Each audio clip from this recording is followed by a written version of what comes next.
ইতিবাচক কোনো সাড়া এখন পর্যন্ত পাইনি।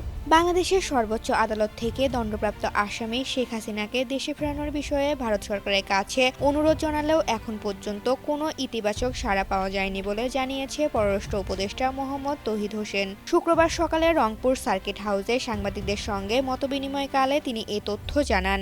শেখ হাসিনার ব্যাপারে বিষয়টা হচ্ছে যে আমরা তো চেয়েছি যে তাকে ফেরত পাঠানো, যেহেতু উনি একজন কনভিক্টেড, যেহেতু সর্বোচ্চ বিচারিক সংস্থা তাকে একটি শাস্তি দিয়েছে, কিন্তু আমরা ইতিবাচক কোনো সাড়া এখন পর্যন্ত পাইনি। উপদেষ্টা বলেন, বিষয়টি দ্রুত সমাধানের নয়। ভারত সরকার বিষয়টি পরীক্ষা নিরীক্ষা করছে বলে জানা গেছে এবং তাদের প্রতিক্রিয়ার জন্য অপেক্ষা করা হচ্ছে।